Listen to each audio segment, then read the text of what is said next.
Everyone, welcome to my YouTube channel. So हमारा अभी जो चैप्टर चलेगा वो है मुद्रा और बैंकिंग। ठीक है, मुद्रा और बैंकिंग से रिलेटेड हम करेंगे 300 क्वेश्चंस और विद एक्स्ट्रा फैक्ट। मुद्रा स्वयं मुद्रा का निर्माण करती है, यह परिभाषा किसने प्रस्तुत, और ये रियलिटी है। अगर पैसा पैसे से बनता है ना, तो यहाँ पर मुद्रा स्वयं मुद्रा का निर्माण करती है।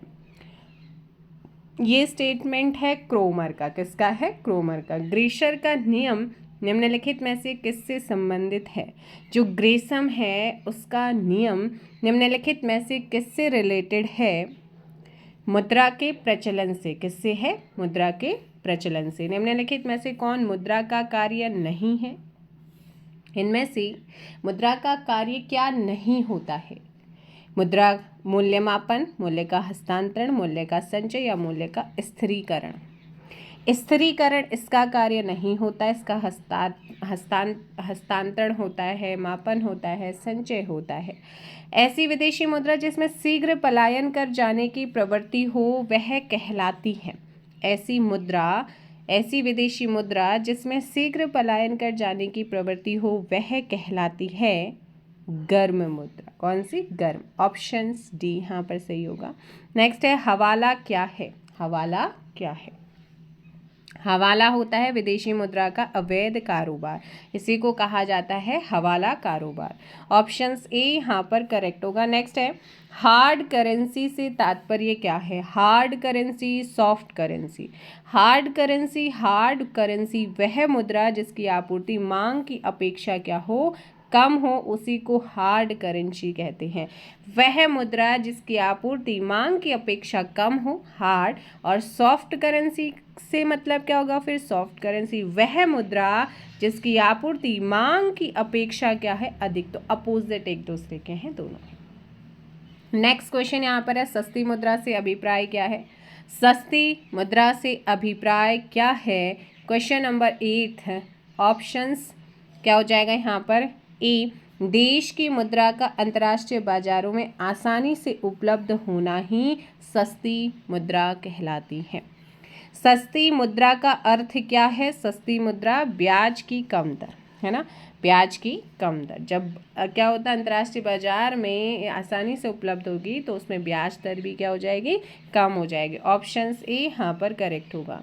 नेक्स्ट क्वेश्चन है जिस विदेशी मुद्रा में शीघ्र देशांतरण की प्रवृत्ति हो उसे क्या कहते हैं? जिस विदेशी मुद्रा में शीघ्र देशांतरण की प्रवृत्ति हो उसको कहा जाएगा सुलभ मुद्रा। तो यहाँ से सुलभ मुद्रा कौन सी है? जिस विदेशी मुद्रा में शीघ्र देशांतरण की प्रवृत्ति हो वो सुलभ मुद्रा है। दुर्लभ मुद्रा किसे कहा जाता है? क्वेश्चन नंबर 11, ऐसी मुद्रा जो कोई भी चीज़ जो आसानी से नहीं मिल पाती है ना, तो ऐसी मुद्रा जो आसानी से सुलभ ना हो या आसानी से प्राप्त नहीं हो वो होती है दुर्लभ मुद्रा। किन देशों की मुद्रा प्रायः हार्ड करेंसी में होती है? अभी आपने देखा हार्ड करेंसी क्या है, सॉफ्ट करेंसी क्या है। विकसित देशों की किन की होती है? विकसित देश। 12th का ऑप्शंस बी। नेक्स्ट क्वेश्चन आता है 13, जिस मुद्रा में भुगतान करने पर लेनदार कानूनी तौर पर स्वीकार करने से इनकार नहीं कर सकता है। जिस मुद्रा में भुगतान करने पर लेनदार कानूनी तौर पर स्वीकार करने से इनकार नहीं कर सकता है उसे विधिग्राह्य मुद्रा कहते हैं। क्या कहते हैं? विधिग्राह्य मुद्रा कहते हैं। भारत की विधिग्राह्य मुद्रा क्या है? तो भारत की विधिग्राह्य मुद्रा क्या है? इंडियन रुपीस, यानी कि रुपया। ऑप्शंस बी आपका सही आंसर होगा। अब स्टेटमेंट यहाँ पर है सही कथन है। अब सही कथन स्टेटमेंट आपने फाइंड करना है। वह मुद्रा जिसमें शीघ्र पलायन कर जाने की प्रवृत्ति होती है वो हॉट मनी कहलाती है। बिल्कुल है। वह मुद्रा जिसकी आपूर्ति की तुलना में मांग लगातार अधिक रहती है वो हार्ड करेंसी होती है। क्या ये सही है? बिल्कुल। वह मुद्रा जिसकी मांग आपूर्ति की तुलना में कम रहती है हार्ड करेंसी कहलाती है।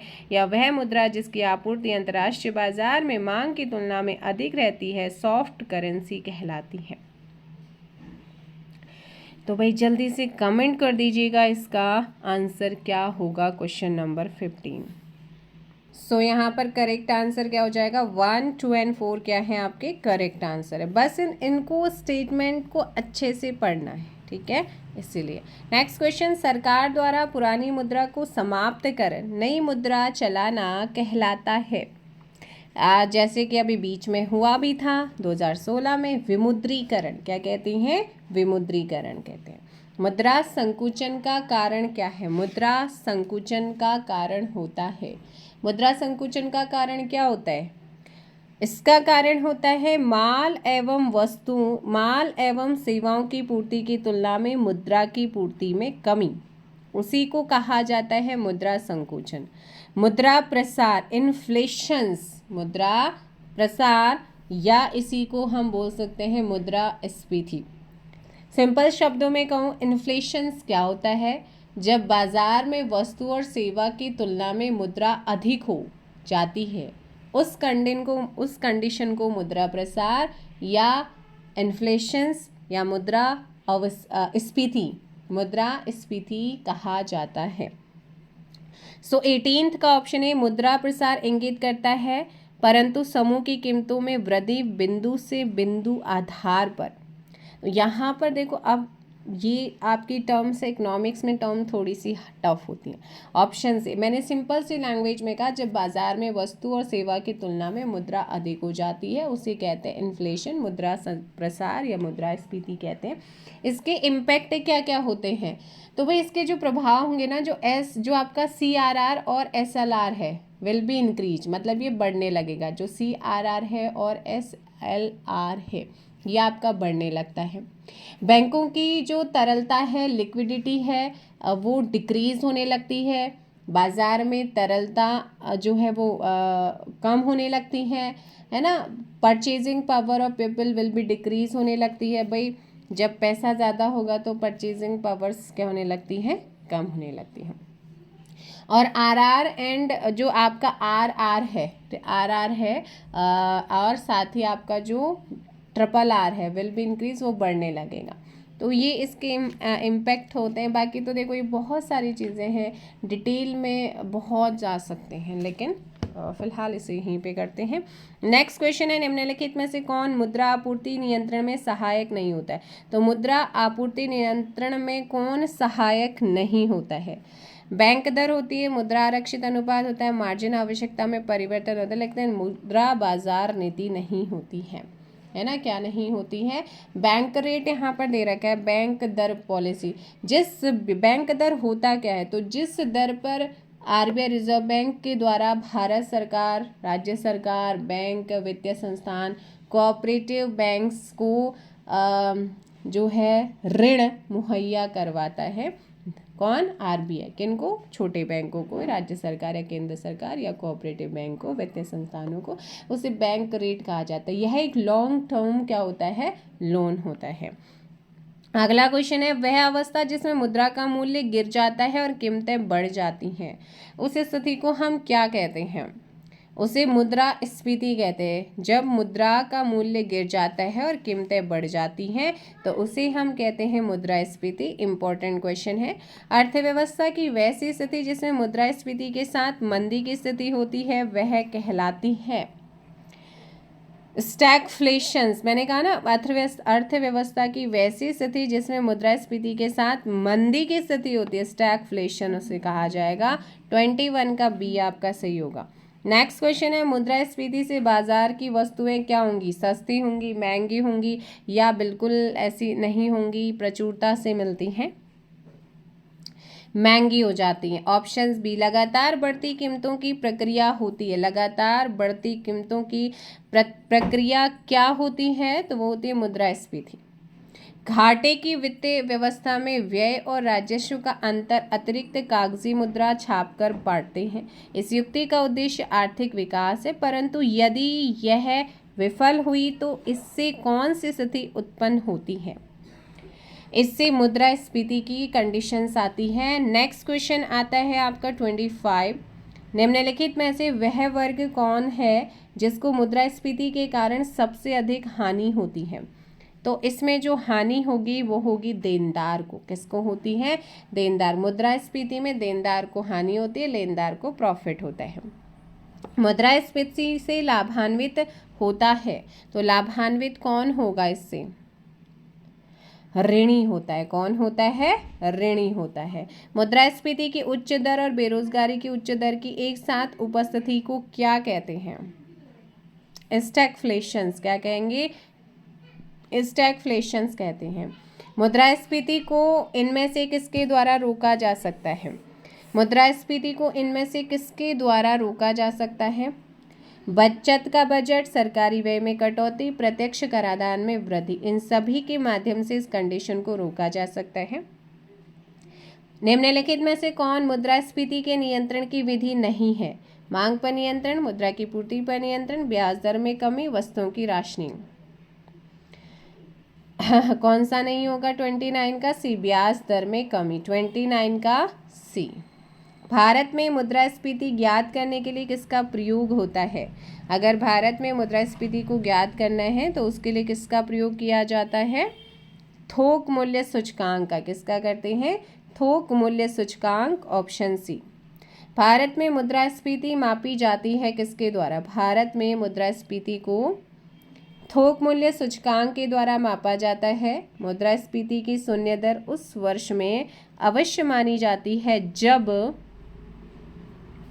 वर्ष के प्रत्येक सप्ताह में मुद्रास्फीति की वार्षिक दर क्या हो? शून्य हो।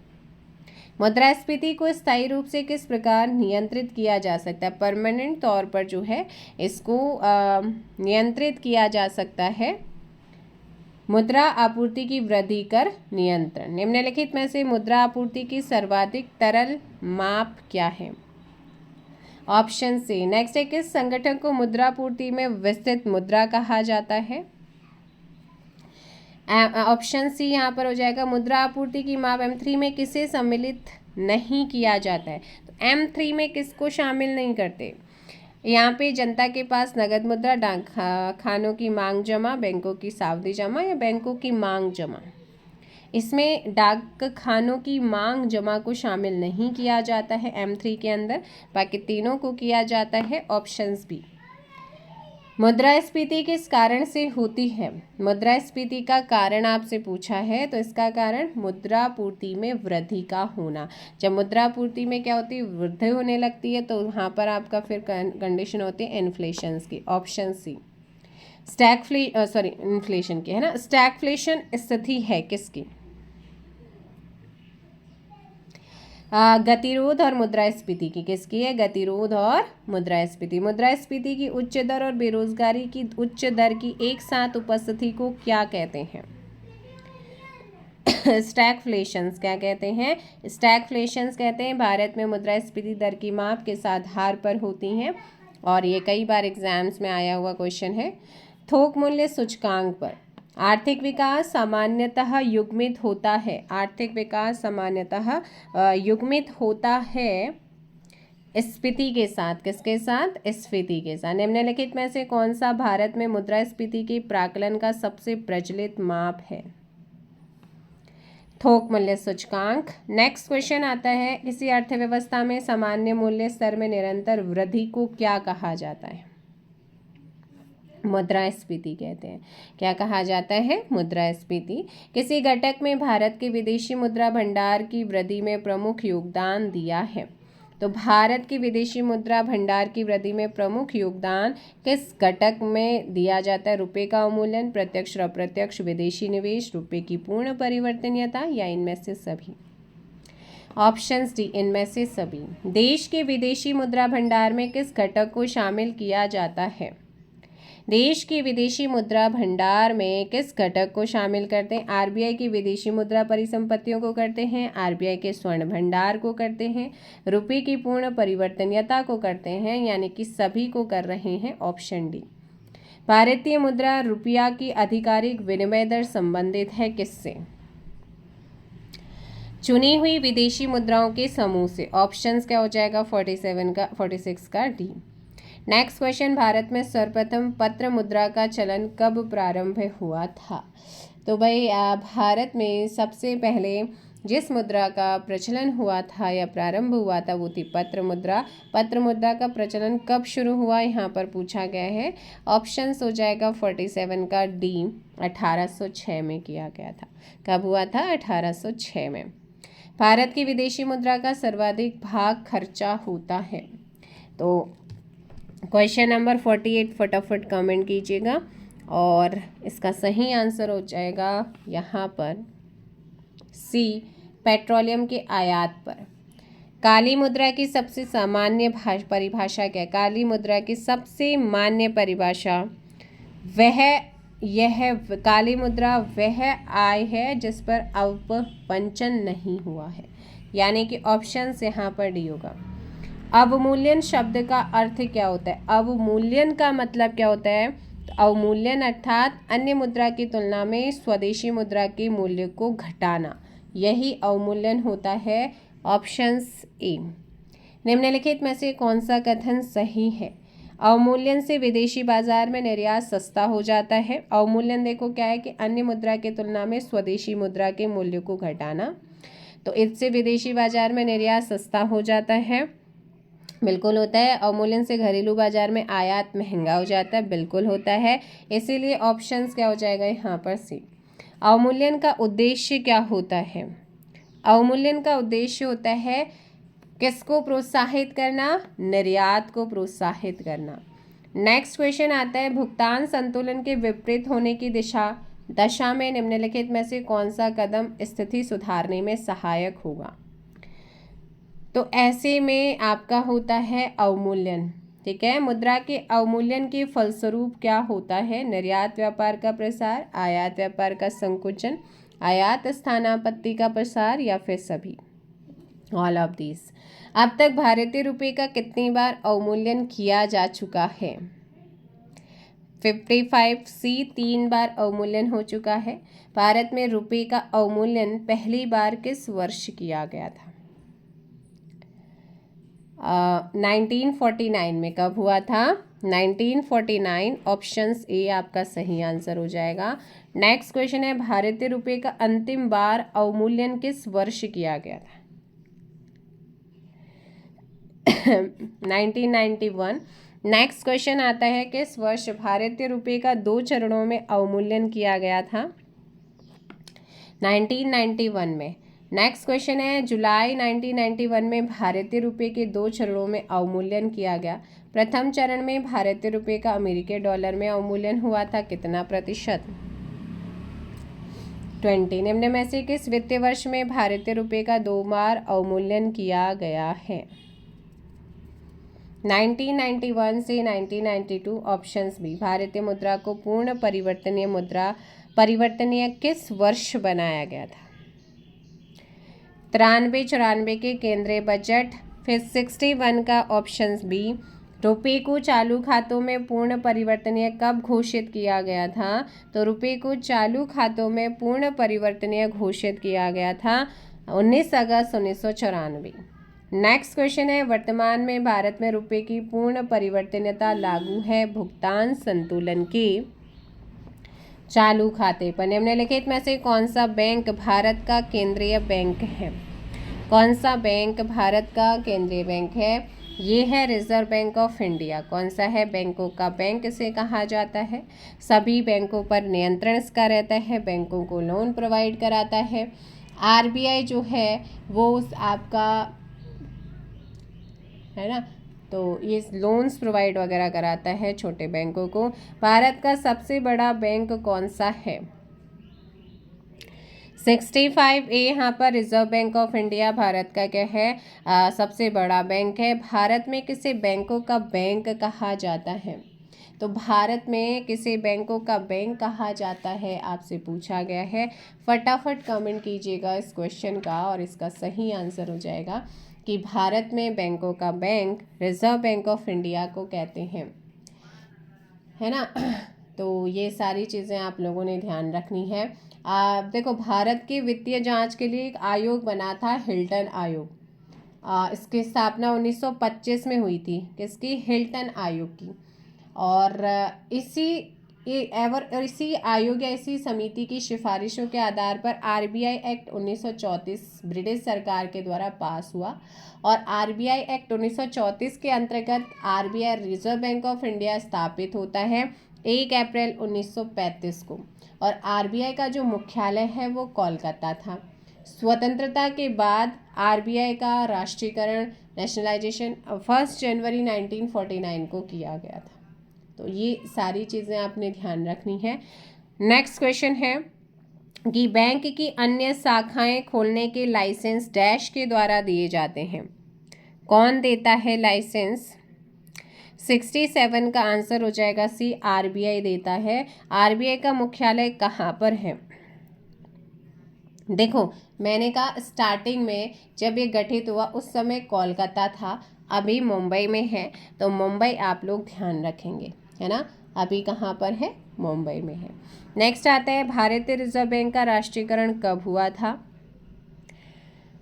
ऑप्शन सी 1 जनवरी 1949। चलो आपके लिए क्वेश्चन है करंट अफेयर, थोड़ा सा आप अपडेट रहेंगे। आप मुझे बताइए कि वर्तमान में इसके गवर्नर कौन है? भारतीय रिजर्व बैंक का कार्य नहीं होता है, तो भारतीय रिजर्व बैंक का कार्य क्या क्या काम है रिजर्व बैंक के? वो करेंसी नोट जारी करता है, मुद्रा योजना बनाता है, भारत के सभी बैंकों पर नियंत्रण कर रखना उसका काम है, लेकिन निर्यातकर्ताओं को ऋण देना उसका काम नहीं है। वो राज्य सरकार, केंद्र सरकार, वित्तीय संस्थान और साथ ही साथ जो कोऑपरेटिव बैंक्स होते हैं उनको लोन प्रोवाइड कराता है लॉन्ग टर्म्स के लिए। देश के केंद्रीय बैंक का निम्नलिखित में से कौन सा कार्य नहीं है? तो देखो भाई, ये देश की मुद्रा आपूर्ति को नियंत्रित करता है, जनता से जमा स्वीकार नहीं करता है। ये सरकार के लिए एक बैंकर के रूप में काम करता है, ये देश की मुद्रा जारी करता है, लेकिन ये जनता से जमाएं स्वीकार नहीं करता है। नेक्स्ट क्वेश्चन है व्यापारिक बैंकों द्वारा जनित साख का नियंत्रण कौन करता है? तो व्यापारिक बैंकों द्वारा जनित जो साख होती है उस साख का जो नियंत्रण करता है वो नियंत्रण करेगा कौन? Reserve bank of India. Bharat में कौन सा बैंक मुद्रा नोट छापता है? तो ये हमारा आरबीआई ही करता है। भारत के विदेशी विनिमय संचय का प्रतिरक्षक कौन है? भारतीय रिजर्व बैंक। भारत का केंद्रीय मुद्रा जारी करने वाला बैंक कौन सा होता है? तो भारत का केंद्रीय मुद्रा जारी करने वाला जो बैंक होता है वो होता है आरबीआई। भारत में कागजी नोट मुद्रा को जारी करने का पूर्ण अधिकार किसके पास है? तो ये अधिकार भी रिजर्व बैंक के पास है। भारत में मुद्रा जारी करने का एकमात्र अधिकार 1 रुपये के सिक्कों तथा नोटों को छोड़कर निम्नलिखित में से किसके पास है? भारतीय रिजर्व बैंक। भारत में सिक्कों को जारी करने के लिए कौन अधिकृत है? वित्त मंत्रालय। कौन होता है? वित्त मंत्रालय। 78 का ऑप्शन क्या हो जाएगा? सी। नेक्स्ट क्वेश्चन है भारत में केंद्रीय बैंक के सभी कार्यों को कौन सा बैंक संपादित करता है?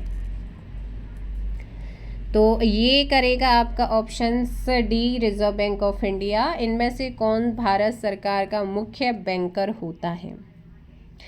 Reserve bank of India. निम्न में से किस बैंक में कोई व्यक्ति अपना खाता नहीं खोल सकता है? रिजर्व बैंक में। नेक्स्ट है भारत में मौद्रिक नीति किसके द्वारा बनाई और लागू की जाती है? ऑप्शन सी हो जाएगा, रिजर्व बैंक ऑफ इंडिया। भारतीय रिजर्व बैंक की मुद्रा नीति का उद्देश्य नहीं है। तो भारतीय रिजर्व बैंक की मुद्रा नीति का उद्देश्य क्या नहीं होगा? देखो, उद्देश्य आर्थिक विकास प्रोत्साहित, वांछनीय दिशा में सीधा क्रेडिट, मुद्रास्फीति के दबाव को नियंत्रित, सामाजिक न्याय सुनिश्चित करना थोड़ी होगा। ये ऑप्शन डी गलत। भारतीय रिजर्व बैंक के रिजर्व बैंक से संबंधित निम्नलिखित कथनों का अध्ययन कर नीचे दिए गए कूट में सही उत्तर आपने चुनना है। यह शीर्ष बैंक है, बिल्कुल है। यह मुद्रा आपूर्ति को नियंत्रित करता है। यह व्यापारिक घरानों के ऋण प्रदान करता है। यह नाबार्ड के कार्यों का निरीक्षण करता है। देखो, बाकी फर्स्ट, सेकंड और फोर्थ तीनों कार्य करता है, लेकिन थर्ड वाला नहीं करता है। नेक्स्ट क्वेश्चन है भारतीय रिजर्व बैंक की लेखा वर्ष की अवधि क्या होती है? तो रिजर्व बैंक की लेखा वर्ष की जो अवधि होती है वो क्या होती है? अगर आपसे पूछ रहा है तो ध्यान रखिएगा, वो होता है अप्रैल से मार्च। क्या होता है? अप्रैल से मार्च। रिजर्व बैंक के नोट निर्गमन विभाग के पास हर समय कम से कम कितने मूल्य का स्वर्ण कोष रहना चाहिए? तो कम से कम यहाँ पर ध्यान रखना है कि इसका सही आंसर क्या हो जाएगा। ध्यान रखें, ऑप्शंस बी क्या हो जाएगा, 115 करोड़ कम से कम होना चाहिए। नेक्स्ट क्वेश्चन आता है यहाँ पर, भारतीय रिजर्व बैंक करेंसी नोट जारी करता है, किसकी अंतर्गत करता है? नियत न्यूनतम आरक्षण प्रणाली के अंतर्गत। ऑप्शन सी यहाँ पर करेक्ट होगा। निम्नलिखित में से वह कौन सी भारत की शीर्ष बैंकिंग संस्था है जो मौद्रिक नीति को नियंत्रित करती है? भारतीय reserve bank of India. Next question, भारतीय रिजर्व बैंक की खुला बाजार कार्यवाही का अर्थ है क्रय और विक्रय सरकारी बॉन्डों का। ऑप्शंस क्या हो जाएगा, डी। 1 रुपये के नोट पर किसके हस्ताक्षर होते हैं? इंपॉर्टेंट, कई बार एग्जाम्स में आता है। तो 1 रुपये के नोट पर किसके होते हैं? वित्त मंत्रालय के सचिव के, यानी कि वित्त मंत्रालय के सचिव, वित्त मंत्रालय। Option C. 10 रुपये के नोट पर किसके हस्ताक्षर होते हैं? देखो, 1 रुपये को नोट को छोड़कर बाकी जितने भी होंगे वो रिजर्व बैंक का गवर्नर करेगा। Option D. भारत में 50 रुपये के करेंसी नोट पर किसके हस्ताक्षर होते हैं? तो भाई देखो यहाँ पर इसका सही आंसर क्या हो जाएगा। क्वेश्चन नंबर है आप लोगों का 92। Options B RBI governor. Next है, भारतीय करेंसी नोटों के पिछले भाग पर कितनी भाषाएं मुद्रित होती हैं?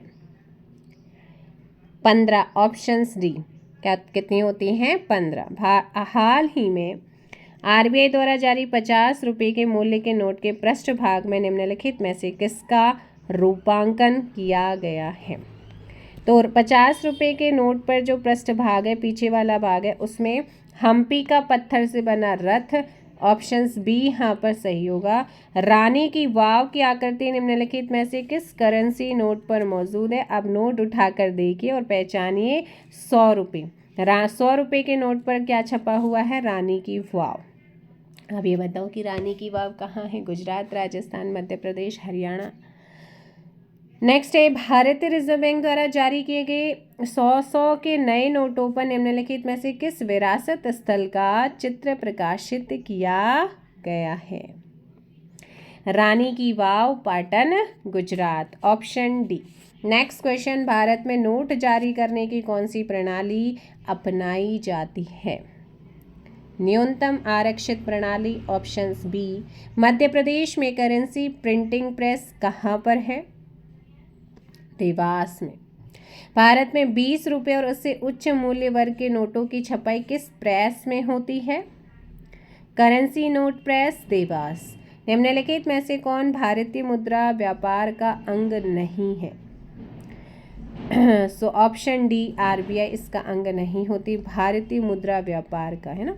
तो 100 का ऑप्शन डी। नेक्स्ट क्वेश्चन है, सार्वजनिक क्षेत्र के वाणिज्यिक बैंकों की सर्वाधिक शाखाएं किस राज्य में हैं? उत्तर प्रदेश। राष्ट्रीयकरण से पहले भारतीय स्टेट बैंक का क्या नाम था? तो भाई देखो, अगर मैं भारतीय स्टेट बैंक की यहाँ पर बात करूँ तो इसका सही आंसर क्या हो जाएगा? 102। Option C Imperial Bank of India. क्या है? Imperial Bank of India. देखो क्या हुआ था, अगर मैं इसकी पूरी हिस्ट्री की बात करती हूँ, भारत का प्रथम बैंक बैंक ऑफ हिंदुस्तान के नाम से 1770 में, किंतु ये 1772 में बंद हुआ गया है ना। मैंने कहा अगर भारत का पहला बैंक की बात करूँ तो बैंक ऑफ हिंदुस्तान था, जो 1770 में गठित हुआ और 1772 में से बंद कर दिया। उसके बाद ईस्ट इंडिया कंपनी के द्वारा भारत के 3 बैंक की स्थापना हुई। कलकत्ता प्रेसिडेंसी बैंक 1806, उसके बाद बॉम्बे प्रेसिडेंसी बैंक 1840 और मद्रास प्रेसिडेंसी बैंक 1843। और 1921 में इन तीनों बैंकों को एक बैंक में मिला दिया गया, मर्ज कर दिया गया, जिसे इंपीरियल बैंक ऑफ इंडिया के नाम से जानते हैं। और बाद में इसी को ही SBI State Bank of India के नाम से जाना गया है ना। तो ये सारी चीज़ों को आप लोगों ने ध्यान रखना है। नेक्स्ट क्वेश्चन आता है, इंपीरियल बैंक की स्थापना किस वर्ष की गई थी? तो इसका सही आंसर, अभी मैंने कहा ना कि तीनों बैंकों को मर्ज करके 1921 में भारतीय स्टेट बैंक, तो भाई बाद में 1955 में इसका नाम किया गया भारतीय स्टेट बैंक। भारत का सबसे बड़ा व्यापारिक बैंक कौन सा है? SBI, state Bank of India. State bank के गवर्नर का नाम कमेंट करो फटाफट, कुछ तो आप भी करो, है ना। नेक्स्ट क्वेश्चन, भारतीय स्टेट बैंक का मुख्यालय कहाँ पर है? Mumbai. With you all the way किस बैंक की विज्ञापन पंक्ति है? भारतीय स्टेट बैंक। चमकता हुआ सितारा किस राष्ट्रीयकृत बैंक का प्रतीक है? बैंक ऑफ इंडिया का। किसका है? बैंक ऑफ इंडिया का। निम्नलिखित में से कौन सा राष्ट्रीयकृत बैंक नहीं है? राष्ट्रीयकृत बैंक में यूनाइटेड बैंक ऑफ इंडिया है, पंजाब नेशनल बैंक है, पंजाब एंड सिंध है, लेकिन भारतीय स्टेट बैंक नहीं। कैनाफिना किस भारतीय राष्ट्रीयकृत बैंक की अनुषंगी संस्था है? कैनरा। निम्नलिखित घटनाओं पर विचार करना है और उनके कूट का सही। तो बैंकों का राष्ट्रीयकरण का प्रथम चरण, बैंकों के राष्ट्रीयकरण का दूसरा, क्षेत्रीय ग्रामीण बैंक की स्थापना और नाबार्ड बैंक की स्थापना। फटाफट कमेंट कीजिए, अच्छा क्वेश्चन है। सो भाई यहाँ पर ध्यान रखो, बैंकों का राष्ट्रीयकरण पहला चरण 19 जुलाई 1969 में 14 बड़े बैंकों का राष्ट्रीयकरण हुआ था। तो पहले तो इनका हुआ, उसके बाद आपका 15 अप्रैल 1980 में सरकार ने 6 बड़े बैंकों का राष्ट्रीयकरण किया था। क्षेत्रीय ग्रामीण बैंक 1975 में, नाबार्ड 12 जुलाई 1982 को। तो अब यहाँ पर आप सीक्वेंस लगाएंगे तो 1 और उसके बाद आ जाएगा 3 और उसके बाद 2 और फिर आपका 4, ऑप्शन सी। नेक्स्ट क्वेश्चन है, सूची 1 को सूची 2 से मैच करना है। इलाहाबाद बैंक की स्थापना किस वर्ष हुई अगर आपसे पूछता है तो ध्यान रखना है 1865, इंडियन बैंक के नाम से इसको जाना जाता है। पंजाब नेशनल बैंक की अगर हम बात करते हैं तो पंजाब नेशनल बैंक यहाँ पे ध्यान रखिएगा इसका 1894, अवध कमर्शियल हो जाएगा 1881 एंड व alliance bank of Shimla 1874। So option क्या हो जाएगा यहाँ पर? बी आपका करेक्ट आंसर। नेक्स्ट है, भारतीय बैंकों की कहाँ अधिकतम शाखाएं हैं? भारतीय बैंकों की कहाँ अधिकतम शाखाएं हैं? UK, United kingdom. भारत में सर्वाधिक शाखाएं किस विदेशी बैंक की हैं? So question number 100 Standard Chartered bank. Bhumi Vikas bank का क्या कार्य होता है? इसका कार्य दीर्घकालिक ऋण कृषकों को उपलब्ध कराना। नेक्स्ट क्वेश्चन है, भारतीय स्टेट बैंक द्वारा देश में पहला तैरता हुआ ATM कहाँ पर स्थापित किया गया था?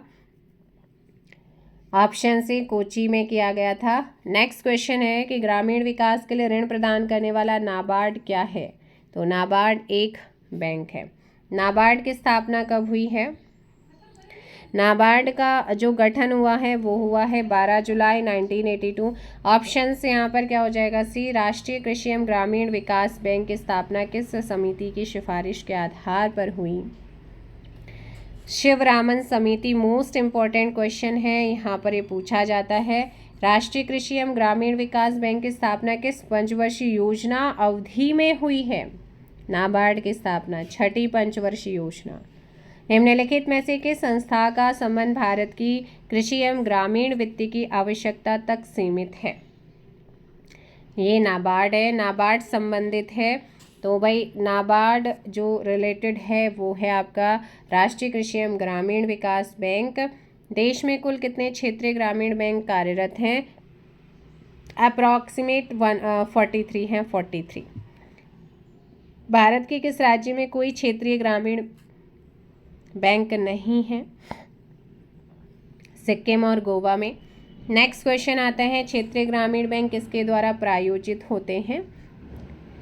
राष्ट्रीयकृत वाणिज्यिक बैंक के द्वारा। ऑप्शन सी, प्रथम क्षेत्रीय ग्रामीण बैंक की स्थापना किस वर्ष की गई थी?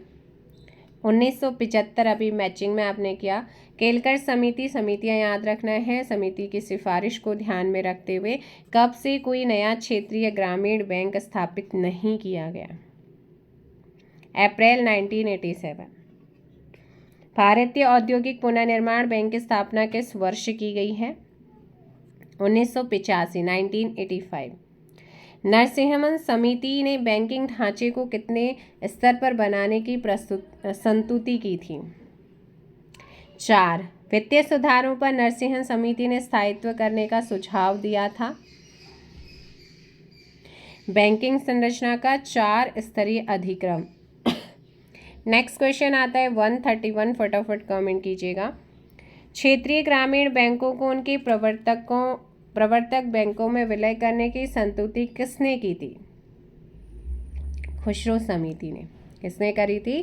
खुसरो समिति। भारत में राष्ट्रीय आवास बैंक निम्नलिखित में से किसकी एक पूर्ण स्वामित्व वाली समानुषंगी के रूप में स्थापित हुआ? भारतीय रिजर्व बैंक। राष्ट्रीय आवास बैंक किसका नियंत्रित उपक्रम है? भारतीय रिजर्व बैंक का है। किसका है? भारतीय रिजर्व बैंक का। भारतीय लघु उद्योग विकास बैंक मुख्यालय कहाँ स्थित है? लखनऊ में। कहाँ पर है? लखनऊ में। भारतीय लघु उद्योग विकास बैंक सिडबी की स्थापना कब हुई है? अप्रैल 1990। नेक्स्ट क्वेश्चन, निम्नलिखित में से कौन सा एक विदेशी बैंक नहीं है? ING वैश्या बैंक। निम्नलिखित में से कौन सा एक विदेशी बैंक है जिसके कार्यालय शाखाएं भारत में स्थित हैं? Standard Chartered bank. निम्नलिखित में से कौन सा सही सुमेलित नहीं है? क्वेश्चन नंबर है आप लोगों का 138। चलो भाई फटाफट कमेंट कीजिएगा। 138।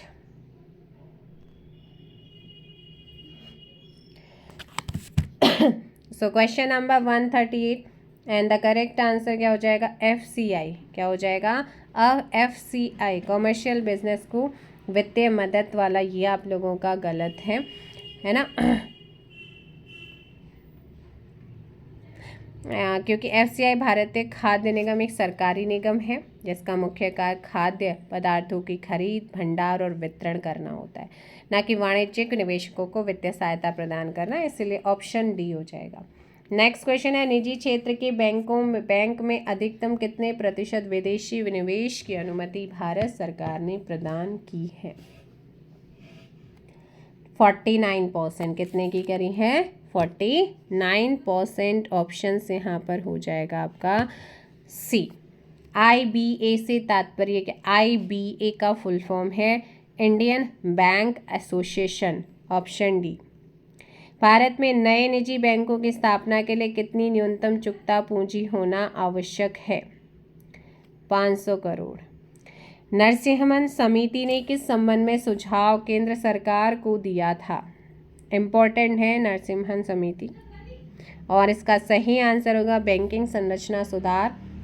लाला लाजपत राय निम्नलिखित में से किस बैंक के संस्थापक थे? PNB के, पंजाब नेशनल बैंक का। ऑप्शन हो जाएगा डी। चलिए नेक्स्ट क्वेश्चन है, अनुसूचित बैंक एक ऐसा बैंक है जो RBI की दूसरी अनुसूची में शामिल हो। 144 का डी। 2007 में UTI बैंक का नाम बदलकर क्या कर दिया गया है? Axis bank. बैंक दर वह दर है जिस पर मैंने कहा RBI जो है वो लोन देता है लॉन्ग टर्म्स के लिए। ऑप्शन सी, RBI वाणिज्यिक बैंकों को उधार लोन देता है दीर्घकाल के लिए। बैंक दर में परिवर्तन से प्रभावित होता है ब्याज की बाजार दर प्रभावित होती है। रेपो रेट के बारे में आपसे पूछा गया है। चलिए फटाफट कमेंट कीजिएगा। रेपो रेट बताइए।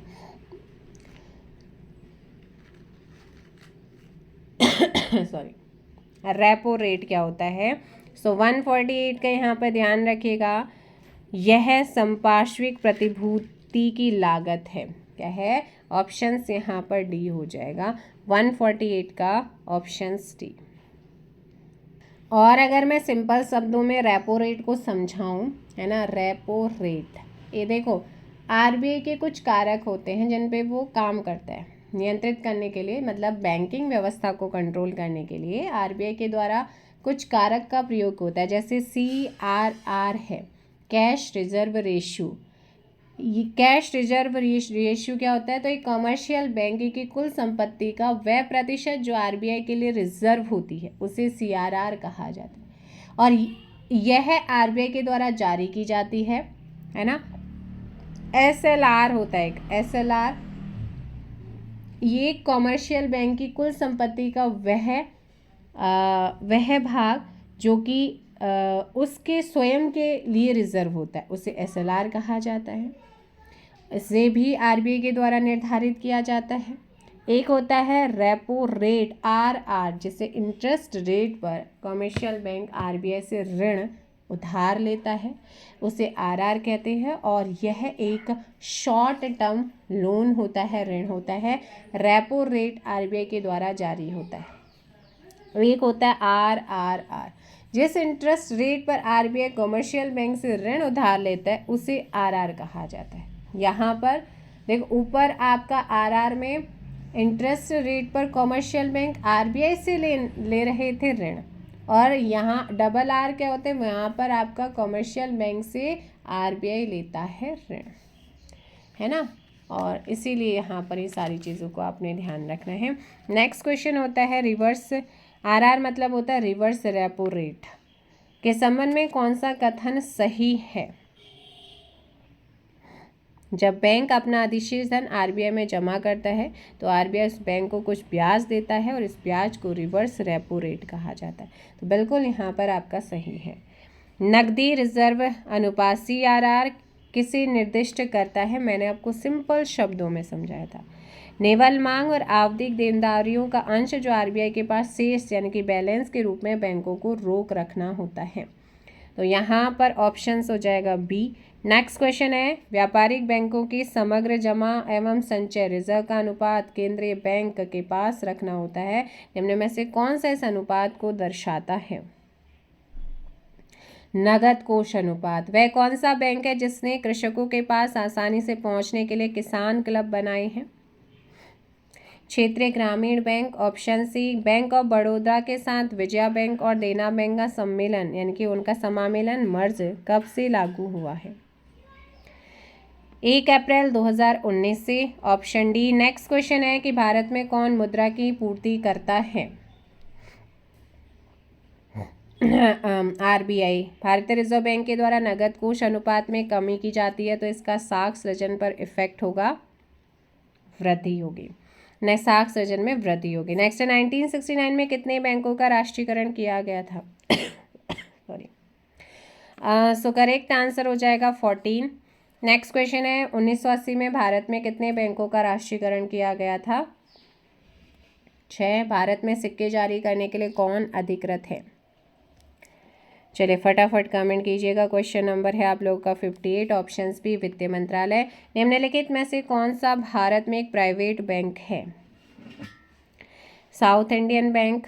Option C. निम्नलिखित में से किस बैंक का मुख्यालय कोलकाता में है। यूनाइटेड कमर्शियल बैंक का। आरबीआई के बारे में निम्नलिखित में से कौन सा कथन सत्य है। तो यहाँ पर आरबीआई भारत की विदेशी मुद्रा आरक्षित ही रखता है, ये वाला सही है, ऑप्शन डी। नेक्स्ट क्वेश्चन आता है कि भारत में मुद्रा एवं साख का नियंत्रण किया जाता है किसके द्वारा। आरबीआई। भारत में मौद्रिक नीति कौन बनाता है। रिजर्व बैंक बनाता है। नेक्स्ट क्वेश्चन है मुद्रा आपूर्ति किसके द्वारा नियंत्रित होती है। आरबीआई। भारत में ग्रामीण अवस्थापना विकास कोष कार्यक्रम को क्रियान्वित करने वाली मुख्य संस्था कौन सी है। नाबार्ड। भारत में दार्शनिक मुद्रा प्रणाली शुरू की गई थी और वर्ष 1957। ऑप्शंस हो जाएगा यहाँ पर क्या हो जाएगा, सी। ग्रामीण बैंकों की कार्यकारी समूह की सिफारिशों के फलस्वरूप शुरू में 5 ग्रामीण प्रादेशिक बैंक स्थापित किए गए थे, वर्ष 1975। ऑप्शन सी हो जाएगा। नेक्स्ट क्वेश्चन है फेडरल रिजर्व निम्नलिखित में से किस देश का एक वित्तीय संगठन है। यूएसए का। भारत में निजी क्षेत्र का बैंक निम्न में से कौन सा एक निजी क्षेत्र का बैंक है। 169 Kotak Mahindra bank. Next question आता है हमारे देश में बैंकों द्वारा सामान्यतः अधिकतम कितनी अवधि के लिए घरेलू सावधि जमाओं को स्वीकार किया जाता है। 10 वर्ष। निम्नलिखित में से कौन माल के आयात हेतु विदेशी विनिमय को स्वीकृति देता है। Reserve bank. भारत में ट्रेजरी बिल बेचे जाते हैं किसके द्वारा? आरबीआई के द्वारा। भारत में व्यापारिक बैंकों की देनदारी के घटकों में निम्नलिखित में से सबसे महत्वपूर्ण कौन सा है? सावधि जमा राशि। अल्पकालिक सरकारी प्रतिभूति पत्र को क्या कहा जाता है? Treasury bill. 1969 में निम्नलिखित में से किस बैंक का राष्ट्रीयकरण नहीं हुआ था? स्टेट बैंक का। नेक्स्ट है, निम्नलिखित में से कौन सा बैंक या वित्तीय कंपनी नहीं है? लुफ्थांसा। निम्नलिखित में से किस संस्था का संबंध आवास ऋण से है? HDFC। निम्नलिखित में से किसे बतौर वाणिज्यिक बैंक वर्गीकृत नहीं किया गया है? शहरी सहकारी बैंक। निम्नलिखित में से क्या बैंक का मुख्य कार्य नहीं होता है? ऋण देना होता है, ग्राहकों के चेक्स और ड्राफ्ट की वसूली होता है, बैंक ड्राफ्ट जारी करना, लेकिन माल का आयात फैसिलिटी वो नहीं कराता है, इसलिए option C.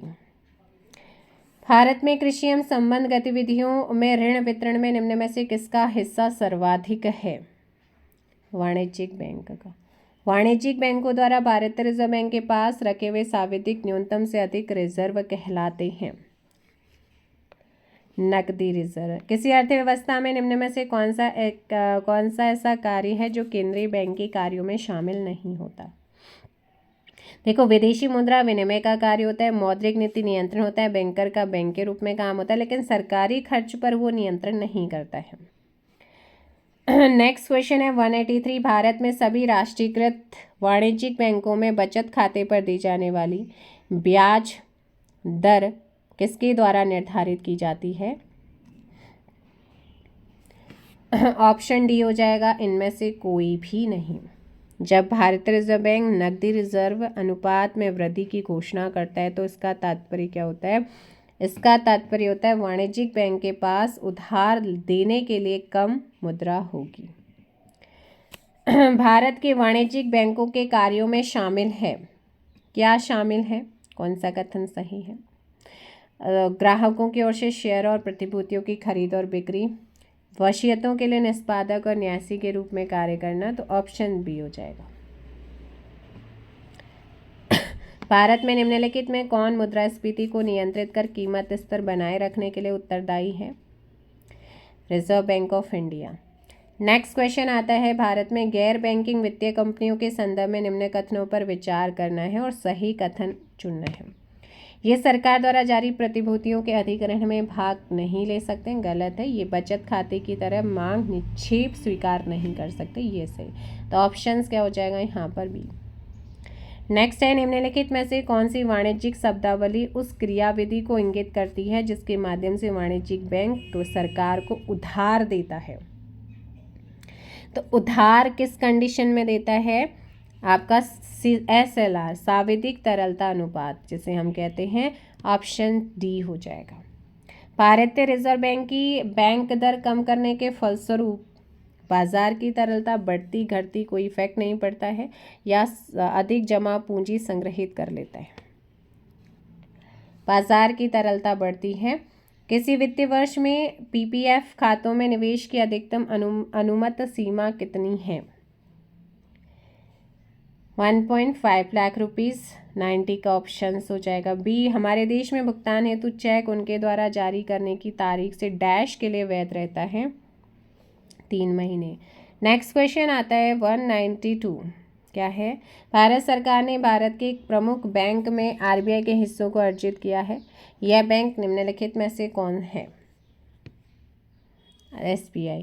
Credit card dash के लिए नाम से जाने जाते हैं, तो जो क्रेडिट कार्ड होता है उसको हम प्लास्टिक मनी कहते हैं।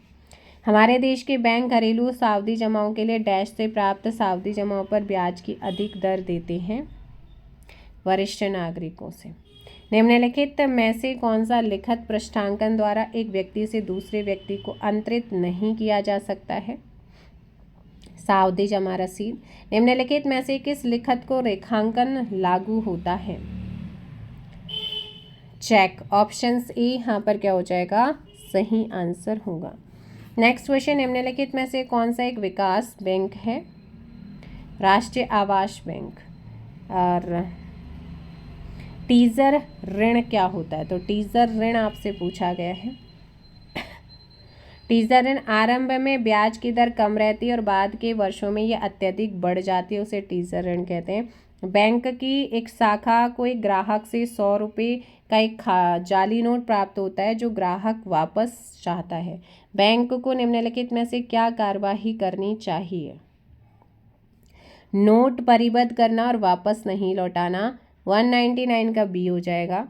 अशोध्य ऋण का अर्थ निम्नलिखित में से क्या है?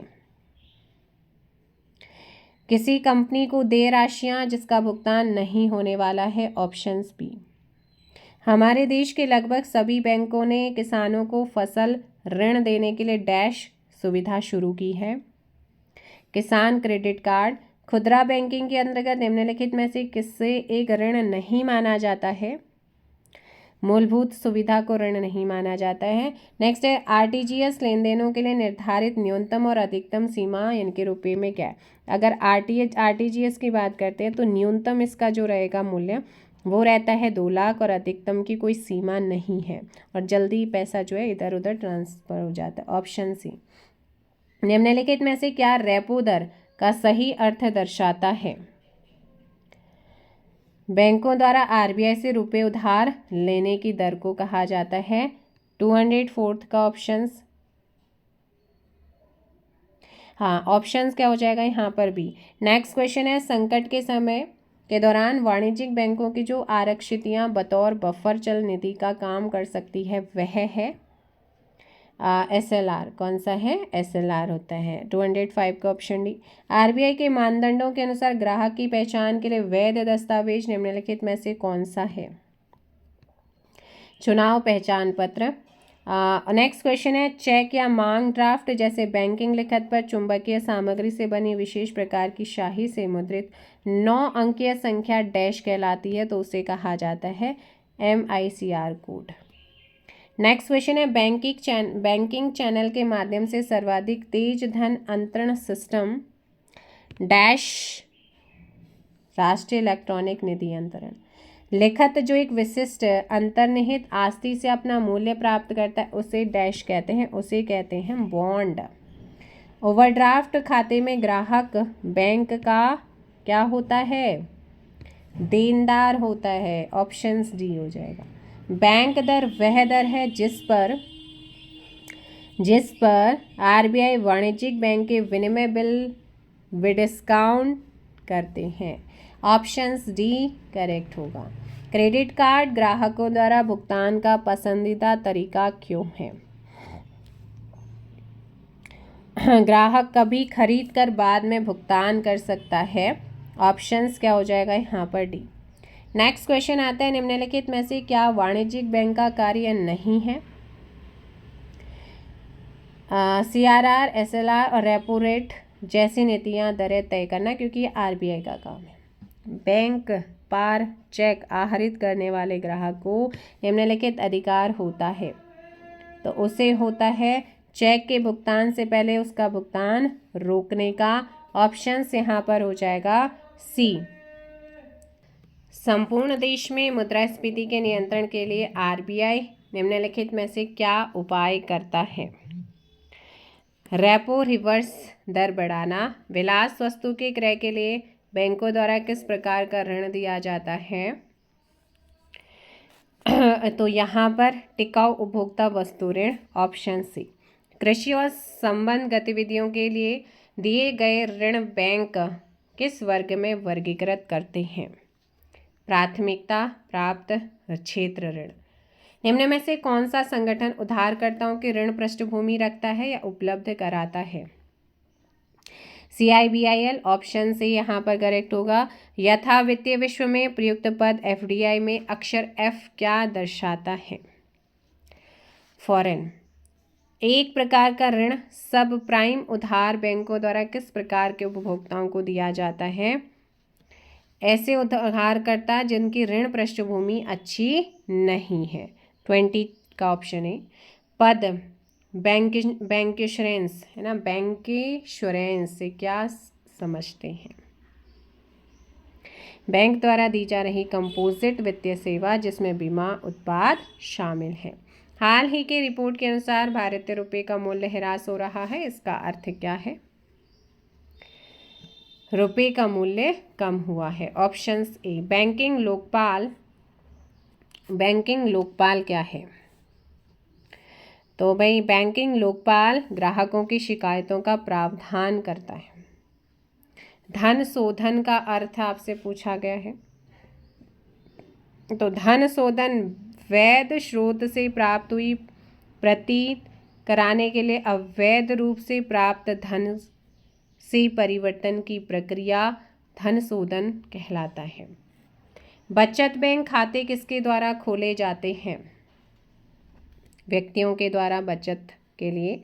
ऑप्शन आता है निम्नलिखित में से किस कार्ड से बैंक को उच्च ऋण जोखिम है? Credit card. निम्नलिखित में से कौन एक क्रेडिट कार्ड एसोसिएशन है? City bank, corders. Option D. Next है भारत में खुदरा ऋण का सर्वाधिक प्रतिशत किसका है? आवास ऋण। निम्नलिखित में से कौन सी एक इलेक्ट्रॉनिक बैंकिंग डिलीवरी चैनल नहीं है? Mobile van. निम्नलिखित में से क्या वाणिज्यिक बैंकों के लिए निधियों का स्रोत नहीं है? आरबीआई के पास नकदी आरक्षितियाँ। नेक्स्ट क्वेश्चन आता है सेंट्रल बैंक केंद्रीय बैंक के परिमाणात्मक उधार नियंत्रण उपाय में निम्नलिखित में से क्या शामिल नहीं है? नैतिक दबाव। बड़ी संख्या में एटीएम्स होने के बावजूद अब भी लोग बैंकों की शाखाओं में जाते हैं। इस मसले का कारण निम्नलिखित में से क्या हो सकता है? यह जमा राशियां नहीं स्वीकारता, इसकी नकदी वितरण क्षमता सीमित होती है, मानवीय संपर्क का अभाव। तो यहाँ पर ऑप्शन डी, तीनों ही इसके कारण हैं। ऑप्शंस हो जाएगा डी। मान लीजिए भारतीय रिजर्व बैंक बैंक दर 1% घटा देता है, तो इसका प्रभाव क्या होगा? बाजार में अधिक नकदी। बैंक की जो शाखाएं सीधे विदेशी मुद्रा विनिमय कारोबार कर सकती हैं उन्हें विदेशी मुद्रा के डैश कहा जाता है, अधिकृत डीलर कहा जाता है। ऑप्शंस क्या हो जाएगा आपका? ए यहाँ पर सही होगा। आरक्षित निधि अनुपात और सांविधिक चल निधि अनुपात SLR इन पदों का अत्यधिक करीबी से संबंध निम्नलिखित में से किस उद्योग या बाजार से है? बैंकिंग उद्योग। भारत में वर्तमान मुद्रा प्रणाली का प्रबंधन करता कौन है? भारतीय रिजर्व बैंक। भारत में बैंकिंग विनियमन अधिनियम डैश वर्ष में पारित हुआ? इंपॉर्टेंट क्वेश्चन है 1949। कौन सा बैंक कृषि एवं ग्रामीण वित्त की आवश्यकताओं तक सीमित है? मोस्ट इम्पॉर्टेंट नाबार्ड तो भाई बिल्कुल नहीं छोड़ना है, कई बार एग्जाम्स में आता है। निम्न में से कौन सी समिति बैंकिंग क्षेत्र में सुधारों से संबंधित है? कराया है ना, इम्पॉर्टेंट क्वेश्चन से। नरसिम्हन। भारत में विदेशी विनिमय संचय का रख रखाव किसके द्वारा किया जाता है? भारतीय रिजर्व बैंक। निम्नलिखित में से कौन भारतीय रिजर्व बैंक के पहले भारतीय गवर्नर थे? CD देशमुख थे। वर्तमान कौन है? फटाफट कमेंट करो। भारत सरकार ने नोटबंदी की घोषणा कब करी? मोस्ट इंपॉर्टेंट क्वेश्चन 8 नवंबर 2016। निम्नलिखित में से भारत में विमुद्रीकरण का कौन सा औपचारिक उद्देश्य नहीं था? स्वव्यवहार के अंकीय तरीकों का अधिक उपयोग। रुपए जारी किया गया है। भारतीय राष्ट्रीय भुगतान निगम लिमिटेड द्वारा। इंपॉर्टेंट क्वेश्चन है, ध्यान रखिएगा। नेक्स्ट क्वेश्चन है रेपो दर विचारणीय होती है? मौद्रिक नीति के अंतर्गत खुले बाजार की कार्यवाहियां समाहित होती हैं साख नियंत्रण की परिमाणात्मक विधियों में। यदि किसी अर्थव्यवस्था में मुद्रास्फीति निरंतर बढ़ रही है तो केंद्रीय बैंक डैश सकता है, क्या कर सकता है? तो यहाँ पर ध्यान रखिएगा कि वह रेपो दर में वृद्धि कर सकता है। 247 का ऑप्शन सी। नेक्स्ट क्वेश्चन आता है भारतीय यूनिट ट्रस्ट की स्थापना किस वर्ष हुई? UTI भारतीय यूनिट ट्रस्ट गठित हुआ था 1964 में। कब हुआ था? 1964। यहाँ पर आप लोग ध्यान रखिएगा। नेक्स्ट है भारत का सबसे बड़ा म्यूचुअल फंड संस्था कौन सी है? UTI ही है। भारत में सबसे पहले किसने म्यूचुअल फंड प्रारंभ किया था? UTI ने ही किया था। नेक्स्ट क्वेश्चन है, भारतीय जीवन बीमा निगम की स्थापना किस वर्ष की गई थी? भारतीय जीवन बीमा निगम की अगर बात करते हैं तो ये 1956 में स्थापित किया गया था। नेक्स्ट क्वेश्चन है, साधारण बीमा निगम GIC के अधीन कितनी बीमा कंपनियां कार्यरत हैं? 4। जीवन बीमा निगम की कौन सी पॉलिसी विशेषता बच्चों के हितार्थ नहीं है? जीवन सुरक्षा। बीमा नियामक एवं विकास प्राधिकरण इरडा का मुख्यालय कहाँ पर है? इंपॉर्टेंट क्वेश्चन, कई बार एग्जाम्स में आता है, हैदराबाद। भारत में बीमा क्षेत्र का नियमन कौन सी संस्था करती है? इरडा करती है। कौन करती है? इरडा। नेक्स्ट है, RN मल्होत्रा समिति ने किस क्षेत्र से संबंधित सुधारों के लिए रिपोर्ट प्रस्तुत की? समितियां बिल्कुल स्किप नहीं करनी है। बीमा क्षेत्र। भारतीय स्टॉक बाजार का विनियमन और पर्यवेक्षण किसके द्वारा किया जाता है? सेबी के द्वारा, है ना, भारतीय प्रतिभूति एवं विनिमय बोर्ड। इसकी स्थापना सेबी, इसकी स्थापना कब की गई है? 1988। सेबी के बारे में पूछा जाता है, इसकी फुल फॉर्म पूछी जाती है, इसलिए ध्यान रखना है। भारतीय प्रतिभूति एवं विनिमय बोर्ड को किस वर्ष एक अध्यादेश द्वारा वैधानिक दर्जा प्रदान किया गया था? 1992 में। नेक्स्ट क्वेश्चन आता है, सेबी के कार्यों में सम्मिलित है। जो आपका सेबी है, इसका काम क्या होता है? इसका काम स्टॉक एक्सचेंज के कार्यों को विनियमित करना है, शेयर बाजार से संबंधित अनुचित एवं धोखाधड़ी से परिपूर्ण व्यापारिक कार्यों पर रोक लगाना है, प्रतिभूतियों के अंतरंग व्यापार को कंट्रोल करना। सारे के सारे काम होते हैं, ऑप्शन डी हो जाएगा। नेक्स्ट क्वेश्चन आता है आपका, बुल एंड बेयर शब्दावली का संबंध किससे है? बुल एंड बेयर शब्दावली का संबंध होता है हमारा स्टॉक मार्केट से।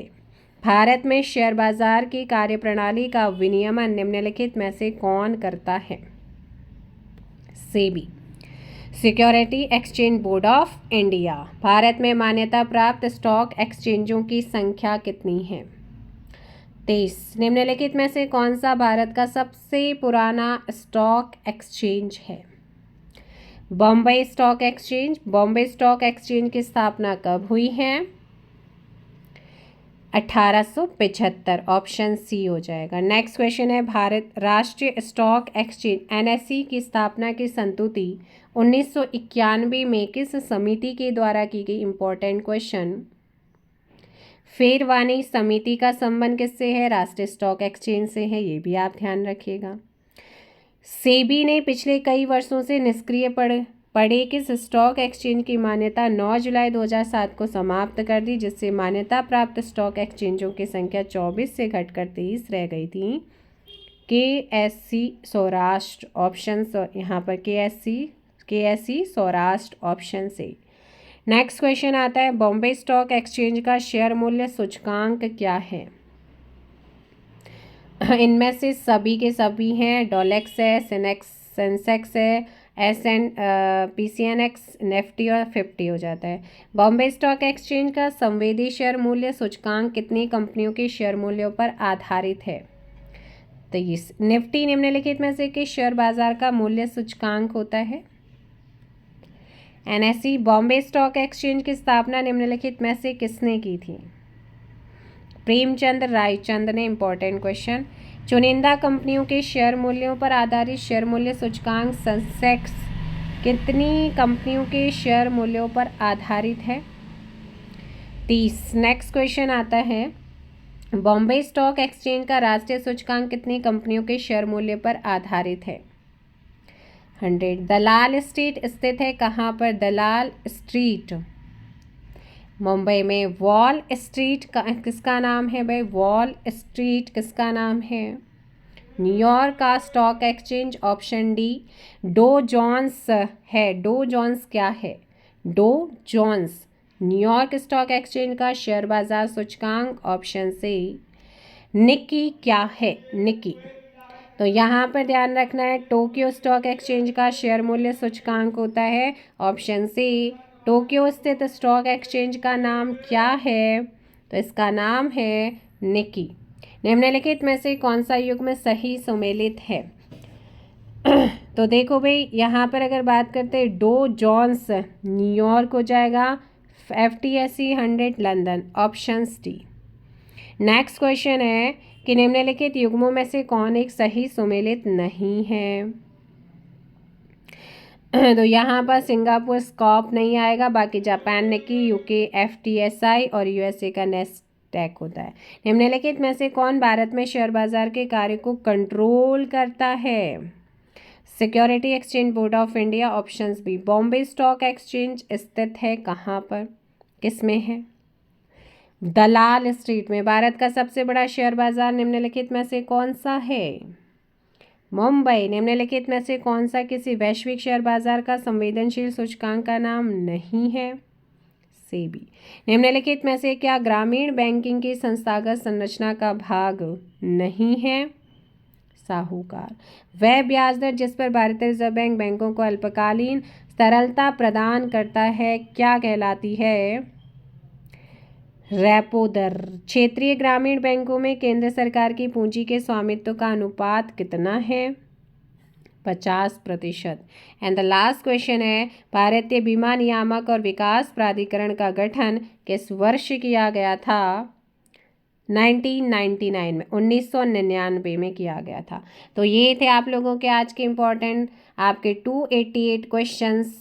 और किसी क्वेश्चन में कोई डाउट आता है तो आप कमेंट कर सकते हैं, और जो अगर ज़्यादा क्वेश्चन होंगे तो मैं सिंगल चैप्टर कराऊंगी, और आपके कम क्वेश्चंस होंगे तो मैं वहाँ पर एक एक दो दो चैप्टर एक साथ करा दूंगी। मिलते हैं नेक्स्ट वीडियो को लाइक और शेयर करिए, चैनल पर नए हैं चैनल को सब्सक्राइब कीजिए। Thank you so much. जय हिंद, जय भारत, जय उत्तराखंड, जय देवभूमि।